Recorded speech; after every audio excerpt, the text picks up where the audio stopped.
शमशान में आग जलाई। इसके बाद साथ लाए हुए थैले में से शराब की बोतल, मुर्गे का मांस, तेल का दीपक, कुछ कोड़ियां एवं कुछ कंकड़ निकाले। पहले उसने खुद थोड़ी शराब उंडेल कर पी, फिर थोड़ी थोड़ी सारी चीजें आग में डाल दी। आग एकदम भभक उठी। फिर उसने थोड़ा थोड़ा करके मुर्गे का मांस आग में डाला। उसके बाद कोई मंत्र पढ़कर उसने कुछ कोड़ियां और कंकड़ों को चारों दिशाओं में फेंका। तो दूसरे ही क्षण चारों ओर से नरकंकालों के झुंड आने लगे। वे सब एक दूसरे से टकराते हुए नाच कूद कर रहे थे। बड़ा ही भयंकर दृश्य था। उसमें से एक नरकंकाल रूपा के सामने आकर खड़ा हो गया। रूपा ने तुरंत थैले में से छुरी और एक कटोरा निकाला। फिर छुरी को एक झटके से नरकंकाल के सीने में घोंप दिया। भल भलाकर खून निकल उठा। रूपा ने तुरंत उस खून को कटोरे में रोक लिया और गट गट कर पीने लगी। रूपा बिल्कुल पिशाचनी जैसी लग रही थी उस समय। फिर एक एक कर सारे नरकंकाल शून्य में विलीन हो गए। धीरे धीरे वो बिल्कुल मेरे करीब आ गई और इशारे से कटोरे का खून पीने को कहने लगी। मैं एकदम चिल्ला उठा, नहीं नहीं, ये मुझसे नहीं होगा। मैं यह खून नहीं पीऊंगा।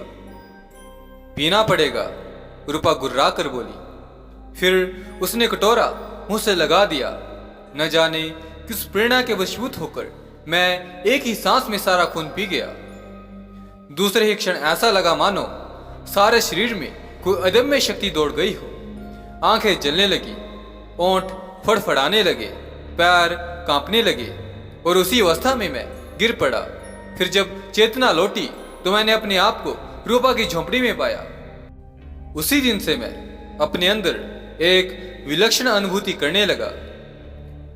जो कुछ मैं सोचता विचारता उसका तुरंत जवाब मिल जाता और समाधान भी हो जाता अपने आप। और कोई भी मेरे आसपास आता उसके विषय में सारी बातें तत्काल जान लेता मैं। ऐसा लगता था मानो कि कोई मेरी देह के भीतर बैठकर सब कुछ बतला दिया करता है। वही मुझे जवाब भी देता है और वही समाधान भी कर देता है। कौन बैठा है मेरे भीतर, कौन सी शक्ति काम करती है मेरे मस्तिष्क में। भूत भविष्य वर्तमान तीनों कालों का रहस्य कैसे खुल जाता है मेरे मानस पटल पर, यह आज तक मेरी समझ में नहीं आया। कामरूप विद्या भयंकर और तामसिक विद्याओं में सर्वश्रेष्ठ मानी जाती है। असंभव से असंभव काम करना, मनचाही वस्तु की सृष्टि करना, मुठवाण इत्यादि चलाकर शत्रु के प्राण हर लेने जैसी क्रियाएं तांत्रिक लोग इस विद्या के बल पर क्या नहीं करते हैं। इतना ही नहीं, इस विद्या के बल पर त्रिकाल और दूसरों की मति गति का पता लगाया जा सकता है। रूपा कामरूप विद्या को अच्छी तरह से जानती थी, इसमें कोई शक नहीं। उसकी चमत्कारिक तांत्रिक सिद्धियों तथा गतिविधियों को देखकर मैं रोमांचित हो उठा। उसके चंगुल में पड़कर मैं बुरी तरह से फंस गया था। लेकिन एक दिन रूपा के चंगुल से मुझे मुक्ति मिल गई। फिर वह मुक्ति मेरे लिए ही अभिशाप सिद्ध हुई। न जाने कैसे लाजों को यह जानकारी मिल गई कि मैं रूपा के कब्जे में हूं। बस एक दिन शेरनी की तरह गृहस्थी हुई आधम की रूपा की झोंपड़ी में। उसका रौद्र रूप देखकर मैं घबरा उठा। लाजो ने मुझे देखकर लपक कर मेरा हाथ पकड़ लिया और घसीटती हुई रूपा से बोली, रे चांडालिन, मेरे शिकार को फंसाने की तेरी हिम्मत कैसे हुई? रूपा तमक कर बोली, तूने खरी थोड़े ही रखा है इसे। फिर पलट कर वह मुझसे पूछने लगी, बोल, तू मुझसे शादी करेगा ना? मुझे तो जैसे लकवा मार गया। न जवान हिली न गर्दन डोली। मैं सहमा हुआ मुंह बाएं कभी रूपा की तरफ तो कभी लाजो की तरफ देखने लगा। लाजो ने तड़फ कर कहा, उससे क्या पूछती है? मुझे देख, जिस पहाड़ से टकराने चली है उसकी ऊंचाई देख, देख सकेगी? गर्दन टूटकर पीछे लटक जाएगी। लाजो को रूप भी ऐसा होगा।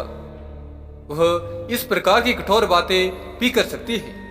मैंने ऐसा स्वप्न में भी नहीं सोचा था। उसकी बात सुनकर रूपा दहाड़ उठी। डींग मत हाँक, तुझे मैं चूर चूर कर सकती हूँ। मेरी कामरूप विद्या की शक्ति तू नहीं जानती है। पल भर में खून उगल कर मर जाएगी तू। क्यों मुझसे टकरा रही है? रूपा विकट हंस हंस कर बोली। जान की बाजी लगाने की हिम्मत है तो बोल, अपने आप फैसला हो जाएगा। जो जीतेगा वही शादी करेगा इससे। रूपा की ललकार सुनकर लाजो ने कहा, ठीक है, फैसला हो जाए। जान रहते भागने वाले को 3 कसम। फिर लोना चमारिन और गुरु गोरखनाथ के नाम की दुहाई देकर उसने जमीन पर पैर 3 बार पटक दिया। जवाब में रूपा ने भी 3 कस्में खाई और जमीन पर पैर पटक दिया। मैं हक्का बक्का सा देख रहा था, कुछ समझ नहीं पा रहा था कि यह सब क्या हो रहा है। फिर वे एक साथ मेरे दोनों हाथ पकड़कर बलि के बकरे की तरह घसीटते हुई घाटी की तरफ ले चली। वहां पहुंचकर मैं भाग ना पाऊं, इसलिए दोनों ने मेरे हाथ पैर रस्सी से बांध दिए और निर्जन घाटी के दूसरे छोर पर घना जंगल था। सूरज जंगल के पीछे छिप गया था। वातावरण में एक अनोखा रहस्य व्याप्त था। चारों तरफ भयंकर निस्तब्धता और उदासी छाई हुई थी। हम 3 व्यक्तियों के अलावा वहां कोई नहीं था। उन दोनों ने एकाएक करके अपने आंचल से पीले चावल निकाले।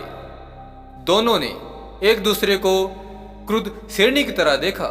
फिर थोड़े थोड़े चावल हाथ में लेकर फूंक मारी। फिर कोई मंत्र पढ़कर हवा में एक साथ चावल आकाश में उछाल दिए।